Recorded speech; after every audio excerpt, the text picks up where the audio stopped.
Nous disons gloire et honneur au Très-Haut, le Seigneur du ciel et de la terre, qui manifeste son amour dans toute vie et qui fait miséricorde à qui il veut. Il est souverain et sa grandeur dure à toujours. Nous sommes infiniment reconnaissants pour sa divine présence et sa grâce manifestée dans nos vies, dans le nom de Jésus-Christ. Bonjour bien-aimés frères et sœurs, bienvenue dans notre partage quotidien. Ce matin, nous allons partager la parole de Dieu comme tous les matins et le thème de notre méditation, ta façon de voir détermine ta façon de comprendre. Dans 2 Rois, le chapitre 6, le verset 15 au verset 17, la Bible déclare « Le serviteur de l'homme de Dieu se leva de bon matin et sortit. Et voici une troupe entourait la ville avec des chevaux et des chars.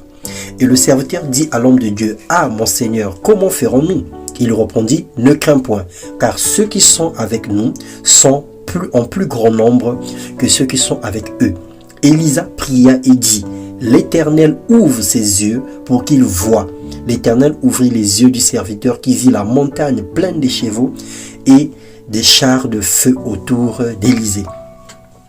Bien-aimés frères et sœurs, l'homme charnel ou la personne charnelle comprend les choses avec ses 5 sens. Il veut voir pour croire, écouter pour comprendre, toucher pour sentir. Il cherche les preuves matérielles à tout, mais à la fin, même quand il découvre la vérité, il demeure ignorant parce que son intelligence n'est pas renouvelée. En utilisant nos organes humains, nos 5 sens pour comprendre les choses de la vie spirituelle, nous allons nous perdre. Alors, l'homme spirituel, par ailleurs, a reçu du Seigneur Jésus-Christ dans son cœur.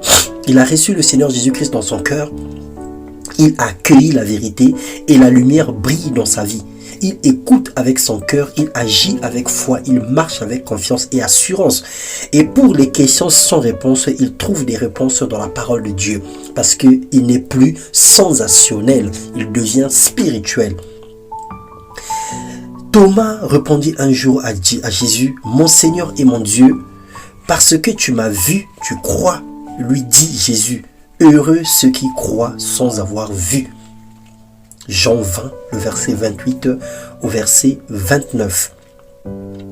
Le Seigneur nous appelle à voir de façon correcte. Le Seigneur nous appelle à voir de façon spirituelle, à regarder avec les yeux de la foi, à regarder avec notre cœur et non avec nos yeux, à saisir les choses de l'esprit avec notre esprit et non avec notre intelligence humaine. Que le Seigneur t'ouvre les yeux pour que tu vois et que tu comprennes que ce que Dieu fait, ce que Dieu opère dans le secret a plus d'importance que ce qui te traumatise et ce qui te trouble aujourd'hui. Qu'il ôte les écailles de tes yeux et que tu trouves la foi pour accomplir sa volonté en cette nouvelle année dans le nom puissant de Jésus-Christ. Que Dieu te propulse vers une destinée glorieuse, qu'il te donne les ailes afin que tu sois dans les hauteurs comme l'aigle et que tu contemples les merveilles de l'Éternel. Sois abondamment béni, change ta perception, change ta façon de voir, vois comme Dieu veut que tu vois et marche sur le chemin que Christ a tracé devant toi. Dans le nom puissant de Jésus, Amen.